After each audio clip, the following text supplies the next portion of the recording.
Global Typhoon, Chairman TV. Weather update. Helping homeless people. Please subscribe.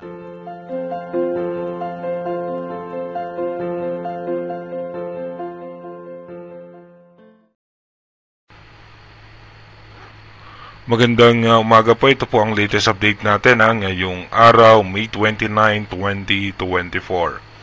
Si Typhoon Aghon nga po ay patuloy ng papalayo ng ating bansa at hinahatak nga po nito yung southwesterly wind na posibleng magdadala nga po yan ng pagulan sa ating bansa na sinabayan pa po yan ng frontal system.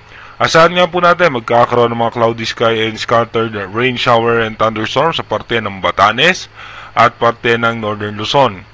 At asahan din naman natin meron din tayong mga posibilidad na pag-ulan lalo na nga po sa hapon at gabi hanggang sa madaling araw dito nga po sa may parte ng Metro Manila, Ilocos Region, Central Luzon, Western Visayas, Zamboanga Peninsula, Basilan, Sulu, Tawi-Tawi, Palawan. Asahan din natin meron yan sa may Occidental Mindoro, Cavite, Batangas, Laguna at Rizal.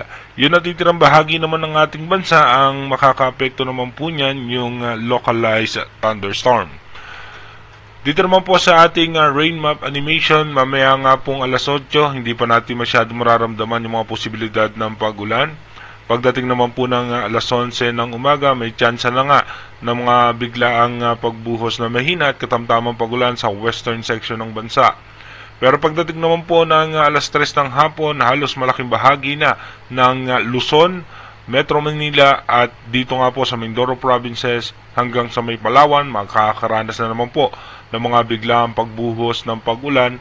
Bunsod po yan ng southwesterly wind at ng frontal system. Tuloy-tuloy nga po makakaranas ng pagulan hanggang alas 5, alas 6 ng gabi at magiging makulimlim na lamang yung kaulapan. Pero pagdating nga po ng alas 7 hanggang alas 9 ng gabi, may tsansa pa rin ng pagulan sa ilang bahagi ng Ilocos Region, Cagayan Valley at extreme northern Luzon. Dumako na nga po tayo sa ating advanced weather forecast. Bukas nga po, May 30 sa ating advanced weather forecast, patuloy nga po na makakaranas pa rin po tayo ng mga pagulan dahil nga po sa southwesterly wind at ng frontal system.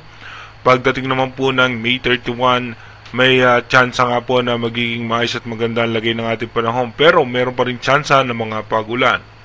Pagpasok naman po ng June 1, magkakaroon po tayo ng low pressure area sa may parte ng Taiwan. At pagdating naman po ng June 2, magkakaroon ulit tayo ng frontal system at magkakaranas muli ng mga biglaang pagulan ang parte ng Luzon. At pagdating naman ng June 3, mas bababa pa nga itong frontal system na magdadala rin yan ng pagulan sa may parte ng Luzon at yung southwesterly wind. Pagdating naman po ng June 4, mas malalakas na pagulan, posible po natin asahan yan dahil sa frontal system at paghatak ng low pressure area sa may southwesterly wind. Pagdating naman po ng June 5, mas malalakas muli na pagulan, posible nating maranasan, kaya iba ay pag-iingat sa ating mga kababayan dahil pagpasok nga po ng June ay posibleng mas sunod-sunod na malalakas na pagulan ang posible nating maranasan at posible po tayong makaranas ng mga pagbaha at pagguho ng lupa. Pagdating naman po ng June 6, tuloy-tuloy pa rin nga po na makakaranas tayo ng pagulan. Kung mapapansin natin, frontal system pa rin po at southwesterly wind yung magpapaulan sa halos sa buong bansa. Pagdating naman po ng June 7, tuloy-tuloy pa rin nga po na makakaranas tayo ng pagulan. Pero sa ngayon nga po, wala naman tayo nakikitang anumang threat o banta ng isang namumuong sama ng panahon. Pero again, inuulit natin yung ating advanced weather forecast is possible scenario pa lamang po yan. Malaki pa rin po ang tsansa na magbago yan. Kaya manatili tayong tumutok sa ating advanced weather forecast para malaman natin yung mga posibleng sama ng panahon na makaka-apekto sa ating bansa. Mag-iingat po tayo palagi. God bless po.